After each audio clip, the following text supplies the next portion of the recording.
My name is Chris Johnson, and I'm a subsistence hunter and wood gatherer. But I've been using the team of horses for doing both, you know, which is actually pretty high tech compared to what a lot of people have done throughout history.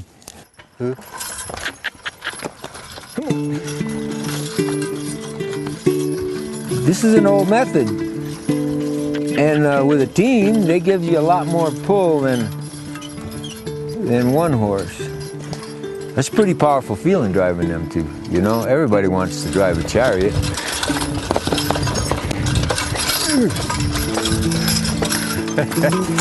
Yeah, a little air out of these tires. I'd probably make more sense, you know, if I had a little Kubota tractor, 4-wheel drive with a winch on it, and I could just shut it off and go home when I was there. I wouldn't have to wash their shoulders where the collar is, which keeps them from getting sores. And they get pretty cranky sometimes, you know, and you gotta take them down to the lake and get water at least twice a day, and you gotta keep moving some kind of fence along for them, and feed them hay, $10 a bale. They can eat a bale each a day, you know, I mean, it adds up. There's our good kids.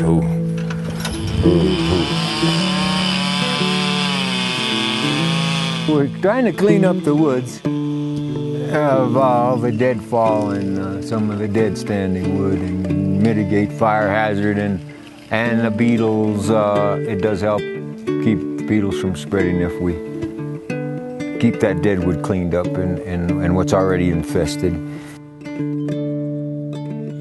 But this whole area was so dense with fallen trees that an elk could get through it, but as far as walking through here or riding a horse through here, there's just been no way. Okay. All right, we got a kind of an easy, even start there. Easy.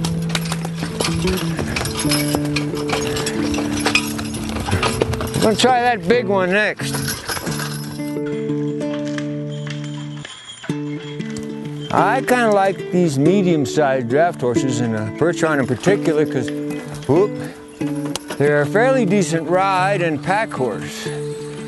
So my theory is you work, ride, and pack the same horses. So they're, they'll do it all. It makes a lot more sense. If you're going to feed a horse, you might as well be able to work 9 months out of the year instead of just 2 or 3. I mean, I end up adopting these horses pretty much here and there, and given to me or dirt cheap.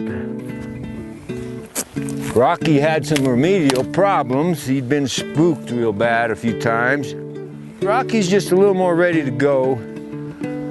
That's just his temperament. They've got such different temperaments.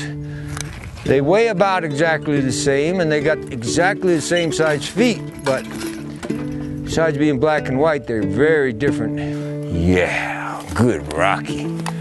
Yeah, you're a little bit full of beans, but you're a good boy, yeah. He wants to please. He's a working son of a gun. If we have time, we're gonna drag a leaner out over there with her, because she's real steady. And they make all sorts of noise coming down. She's done 6 or 8 of them now, and she loves it. Whoop. Okay, there we go. Ooh. We practically limbed it by itself, huh? Yeah, you get tangled up in anything. You get one thumb in the choker chain and they take off before you're ready. They'll drag you on in there by the thumb with one log, and you just might get rolled over 6 or 8 times on the way in. Just a little more. Back, Annie, come on now. She's nice in that she, ooh. My wife and I don't have any kids around. Maybe that's what I kind of look at them as, my critters, some people spend all their extra money on Harley Davidson motorcycles or something else, which is fine, but me, I kind of keep a bunch of hay burners around. Maybe practically it doesn't make that much sense, but I just love it. Come on, back, back. Come on, kiddos. Back, back, back, back. Now that's nice. See, we're right there on the darn log. When you can back that close, you got a good deal.